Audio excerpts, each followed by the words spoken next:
Hey, greetings guys and gaias. Dr. Amanda Noel here. We have an intense and juicy report on this prenumbral lunar eclipse happening in Capricorn. It's going to happen on the 4th or 5th of July, depending what part of the world you're in, 2020, and it caps up a 2-year-long eclipse cycle that has to do with this Cancer-Capricorn axis regarding how we perceive our safety in the world. So I'm going to share the 3 things that you need to know to help you optimize the medicine of this eclipse and also to minimize the intensity in a negative way. And stay until the end of the video because I will be doing a special oracle card reading by Rebecca Campbell's amazing Work Your Light oracle cards. These are phenomenal. I'm not an affiliate for her, but these cards have made miracles happen in my life. So the first thing is that we are going to feel unstable. Capricorn is really around our root chakras, stability, and structures. Capricorn has to do with authority. So I know I am a Capricorn and I have Capricorn a lot in my chart, and Cancer is about emotions and feelings and flows, and these energies are bringing in a lot of polarity. So in your family, in your relationships, expect to feel some intensity, maybe some arguments, maybe some miscommunication. So we want to be really compassionate. We want to speak clearly, to breathe as much as possible, and slow down and feel our feelings before we speak. If we don't at this time, we might just tap into this chaotic energy and we might lash out at our partner. We might project on our partner all of the feelings that we're having. We might want them to keep us safe. We might feel a little clingy or a little psycho. So just breathing in to all of the feelings we have, spending time meditating, imagine being really still. We're at the end of a 2-year-long cycle with Capricorn and Cancer. And this is all about how we feel with regards to authority and feeling safe in the world. I woke up for years feeling unsafe, having nightmares, feeling like there was a dark cabal out there to get me. I would wake up feeling like I'd just been abducted onto ships and that my body had been tested or that there were great aliens coming to get me.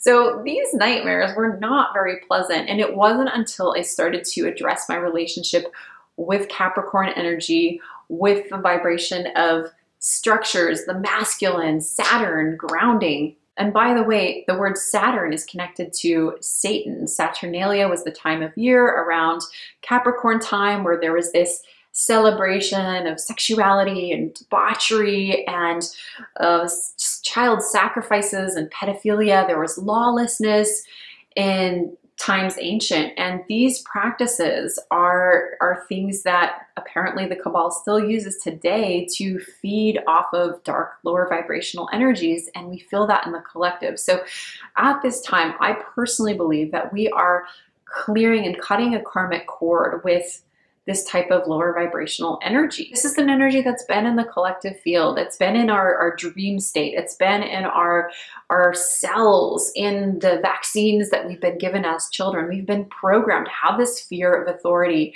And some of us are starting to wake up and realize that this virus isn't something that is them forcing themselves onto us. It's a part of us that's been going into agreement with feeling weak, feeling like victims, feeling not strong enough to stand up to authority. So now is the time to come together with our family and our relationships and navigate the drama, the intensity within our relationships, and start to work together using our words, having nonviolent communication, compassionate conversation, seeing eye to eye with our beloveds, our family, our soul family, and starting to detach from these large entities that have infiltrated in our subconscious mind, causing us to believe that we're not strong, that we're not good enough, that we're not safe to be empowered sovereign beings. Taurus, Librans, and Virgos will feel this more intensively, and especially as Capricorns will feel it the most, but everybody is going to feel a slight bit of intensity and instability. So again, prepare with your meditation. your stillness, and your breath.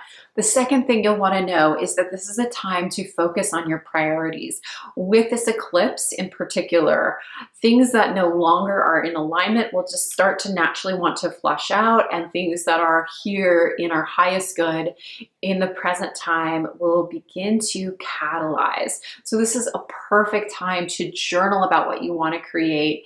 And also it's a time to really ask, is this thing that I've been creating or wanting to create, maybe even for years, these long-term goals that I've held on to, are they what I really want? And some of them will be, and some of them won't be. And some of the things will actually be like, oh, I do want that, but I thought it was going to be here, but it'll be up here. It could be even bigger. Now is a great time to ask yourself, if I'm living in my full sovereignty, my full freedom, and there were no limits, what would it look like? What would my reality be? It's time to vision and create the visions that we've held in our internal mind and to put them down on paper. And that's why we really honor this process every month at the new moon. I'm offering a complimentary ritual with my tribe of sea stars at Aphrodite University, and it's happening on the upcoming new moon. It happens every month. It's complimentary, so click the link below, because what we'll be doing is we'll have a guided meditation for you to vision what it is that you're here to create. You'll also be able to share your goals, your manifestations with your fellow sea stars. It is a space for women, sacred sisterhood, so click the link below and sign up for the new moon ritual hosted by the Lunar Priestess Collective. You may also feel at this time a little blocked up, like a little foggy. I know I feel that way around eclipses. Some people feel headaches, or they feel tired, or they feel like they ate something bad and they just need to lie down. So if you feel that way, know that it's your body resetting and upgrading. Take lots of self-care, hydrate like crazy, take all of your nutrition supplements, eat your green foods, have your grounding practices. And once you take a little bit of rest, it is a time to push through. So you may feel some mental fog or even some I don't care, some depression. That's why we want to really prioritize our goals, know our priorities, and then push through those blind spots and rough patches. The third thing to know is that it is a time to flow. Cancer is about flow and water and the feminine in this new wave that we're moving into. Feeling safe isn't about depending on external structures such as the government, universities that promise that we have these great jobs.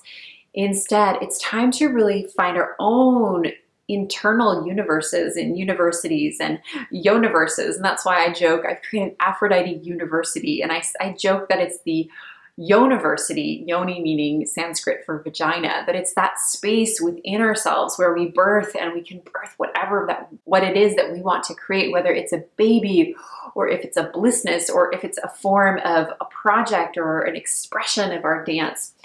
So tapping into your flow, practicing something like dance or singing or painting or reading oracle cards. So as I promised at the beginning, I would like to offer you a complimentary little oracle card reading to help you boost your lunar frequencies. So let's pull some cards for you. So the first card will be about self-care, self-awareness, being present in ourselves. And the card, I don't know how I made that sound, but it felt good. Ooh, Star Mother. I pulled that yesterday. So the first card is Star Mother. So really feeding our feminine energy. And she is riding the moon. She's literally surfing on the crescent moon. So really finding that feminine, lunar, watery energy in yourself and going within and mothering yourself and being around other powerful feminine leaders, such as the Lunar Priestess Collective. Come and join us. All right. I also love that she's holding her heart, and I feel like there's a lot of heart healing happening of this old paradigm where we were running our lives and blissnesses and creating a lot of our life from a past heartbreak. And I feel like now it's a time to just hold and love ourselves and get ready for a new paradigm where there's no more of that wound, where the wound has mostly healed and it's actually a time for coming from a full cup, a full heart. It took me around 5 years to heal one of my heartbreaks, but really it was lifetimes and lifetimes. So let's do a relationship card. So we have soul family. So soul family, isn't that beautiful? I'm feeling from this card that it is a time to, you can see these women connecting third eye. It's a time to connect on a soul level with soul family. So this is actually a perfect thing to do when you are in quarantine. I know we're still in quarantine here in California, in Northern California, is to gather online or to gather virtually if you're not able to gather in person, and meditate together and pray together and do things that activate the third eye, because there's something really powerful about soul family working together on a spiritual level, as well as doing projects, but really on a spiritual and psychic level, moving the energies together.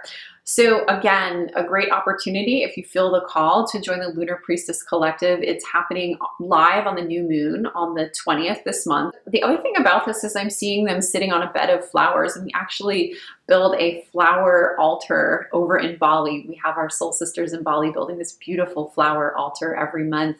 But I'm seeing the magic of working with flowers and the medicine of things like flower elixirs and flower teas, and connecting with our rose family. I know I've been drinking some beautiful tea from these gorgeous organic flowers from our garden. So really enjoying the plant spirit medicine of the feminine flower, especially roses and lavender. I'm just saying, that's what I'm drawn to. All right, and the final one is, of course, for blissness, and the blissness card. So I talk about blending our bliss with our business. I was someone that hated to do business a boring way, and the card is just yes. So take a look at that gorgeous card.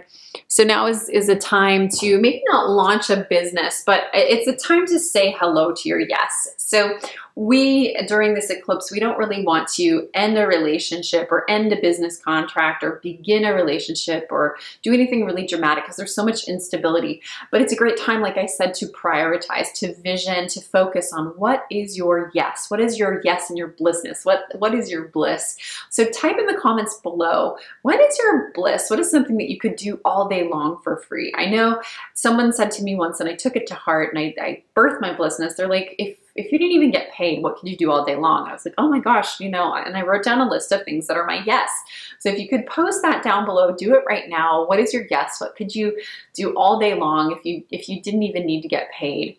And you can turn this into your blissness. It's what I do. I love being a psychic woo-woo healer priestess. I love clearing people's auras and helping them call in their twin flame. I love teaching the principles of the divine feminine healing arts. I love creating all the things that I create. So I'd love to know what you love to create as a blissness woman, high-end priestess. And I'm just gonna put these cards up and put them together for you. So we have Star Mother, Soul Family, and we have yes. So let's tune into these beautiful cards.